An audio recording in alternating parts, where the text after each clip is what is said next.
Ek en jy voel partykeer onvoldoende, dat ons nie genoeg is, dat ons gebreek is. Dit is soos om 'n spieël te kyk en dit wat terugkyk na jou toe, ontstel jou. Ons as mense probeer ons waarde te bewys deur prestasie, deur aanvaarding, deur die sukses of die goedkeuring van ander. Maar hoe meer ons probeer, hoe verder skuif daai gevoel van ek is genoeg weg. Ons harte raak moeg omdat ons onsself vergelyk en omdat ons voortdurend strewe om iets beter te bereik en dit voel net nooit genoeg. Ons identiteit word losgemaak van ons bron waar dit werklik gevorm. Ware sekerheid begin nie by jouself nie, begin by Christus, wat sy volheid in hierdie gebroke wêreld uitstort, juis vir my en vir jou.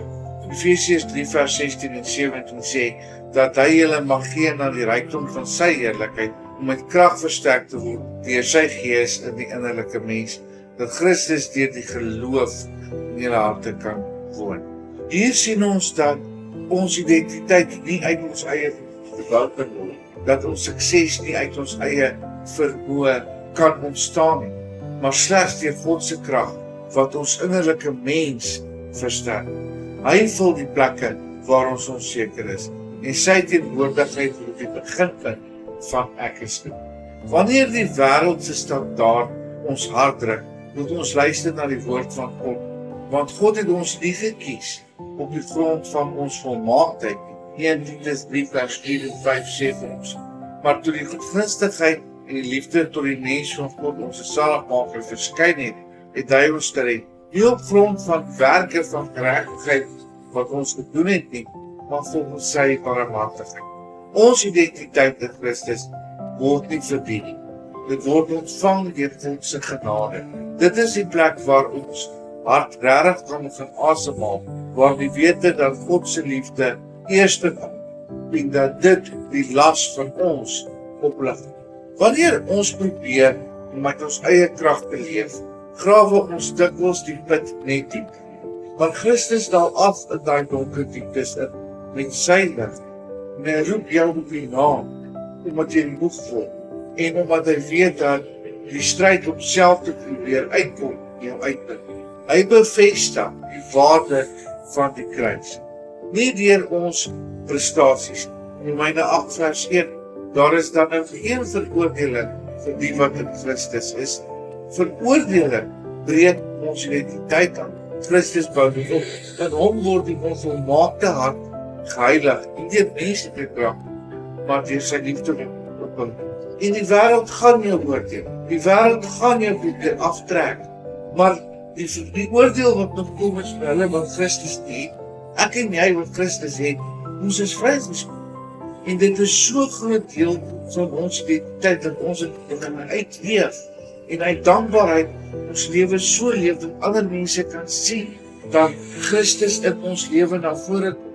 Dit gee ons nie 'n sleutel om te sondig en te leef soos ons wil nie. Dit gee ons 'n sleutel om te wys wie Christus is. Dat ons uitgekoop is, dat ons saak reg is.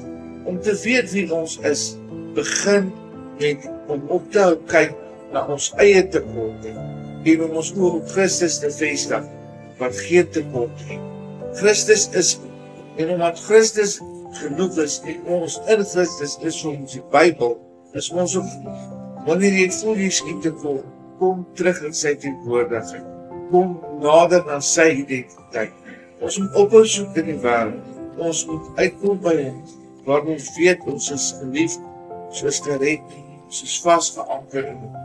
Wanneer ons hart hierdie waarheid aangryp en dit werklik in ons lewe is, vloei 'n nuwe lewe van oorvloed, 'n nuwe vreugde, 'n heeltemal 'n nuwe lewe uit jou uit. 'n Lewe wat nie gebou is op jouself en jou eie prestasies nie, maar wat gebou is op 'n God wat nooit verander. Hemelse Vader, kom nou in ons hart. Kom help ons om die grootheid van die woord te verstaan.